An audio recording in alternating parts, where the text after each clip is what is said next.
dining table. Okay, yung itong cloth na to, no? This is my laptop.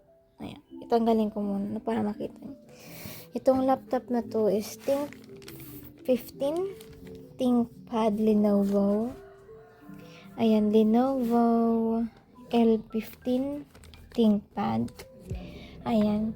Tapos, dito naman yung keyboard ko. Yung keyboard ko is brand na Zeus. Maganda naman siya, no? Ayan. Zeus keyboard. Medyo matagal din ata sa akin to. Mga 2 months na ata sa akin yan. And then, may new mouse. Kasi nasira yung black na mouse ko. Biglang tumigil mag-charge. Kaya, bumili ako ng Zeus din. No? Same brand dito. Na wired naman siya. Para matagal-tagal naman, no? Kasi medyo hindi na ako nagtitiwala sa mga talaga. Yung walang cord. Feel ko mas maganda pa rin yung may cord. Kasi parang mas tumatagal siya. And then, same pa din siya. Meron pa rin akong ditong mga ganito. Pero papalitan ko to, no? Kasi medyo nag-on and off na siya. Medyo malawang kasi siya dito sa USB port ko. So, kapag tinignan nyo, di ba nasasaksak? Pero pag nagaganon siya, kaya pag nagagalaw, nawawala yung connection niya dito. Tsaka dito. Dito kasi siya nakakonect. Tsaka sa, anong pangalan na dito? Yung may fan. Ayun. Yun. Basta yun. Nakalimutan ko na kung ano to. Basta yun. Kasi bumili din ako ng stand na may fan. No? Laptop stand with fan. 6 fan ata siya sa loob. Ayan. Ayan, nakakonect siya kasi dito. Ito yung cable niya. Para gumana. Tapos, dito yung saksakan. Bumili akong ganito kasi kaunti lang yung USB port. No? Dalawa lang ata sila. Ito, tsaka dito. And then, sa bandang dito naman, guys, is yung aking webcam. Ito ang aking webcam. Ayan.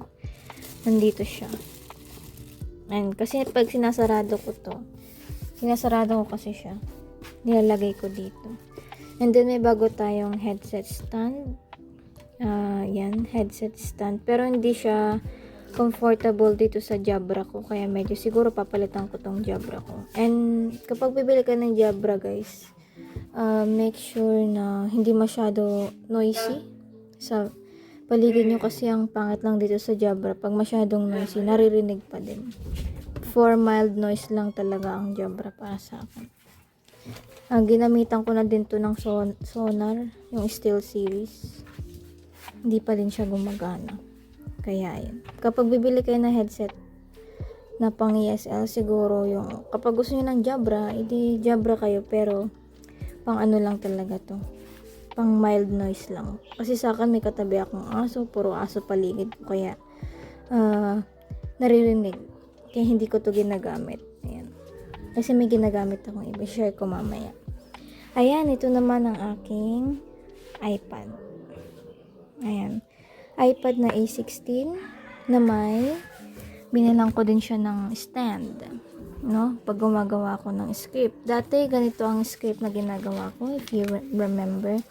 Nagsusulat lang ako dito sa bond paper. Ngayon, dito na ako nagsusulat ng aking lesson plan dito sa iPad na may stand. Kaya ito, kapag tuturo ako, nilalagay ko dito sa harap. Ayan, di ba naririnig niyo yung ano ng aso? Ayan. Ayan. So, ito nga yung aking iPad and then yung pencil niya na Kocho. Ayan, basta yun yung brand niya. Ayan. Ang aking pencil. Hindi siya Apple Pencil, ang mahal-mahal nun. Ito, ang aking Kojo Docu. Ayan. Na pencil. Na comfortable siya dito. Ayan. Kung gusto nyo lang naman ng medyo mura sa Apple Pencil, nasa 1,000 plus lang naman to. Ayan, isa lang yan. And then, itong iPad or tablet stand. Narinig nyo? 100 plus lang din to. Ayan. For stand lang yan, Tapos, iba pa dito sa, niya. cover.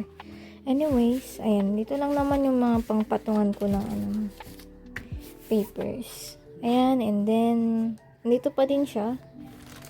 Share ko sa inyo yung design ng aking ulit to.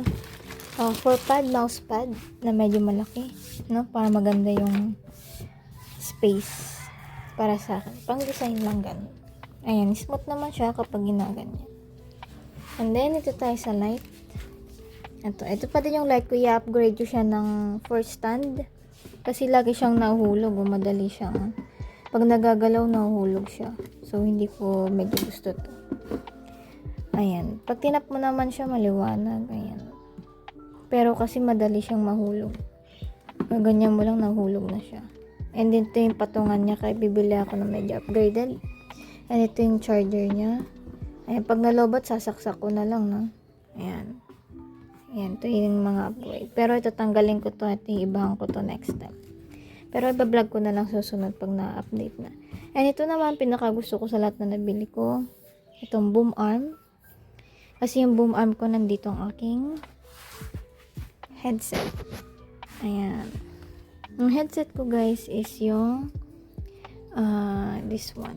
Oops. Wait a second. Ayan.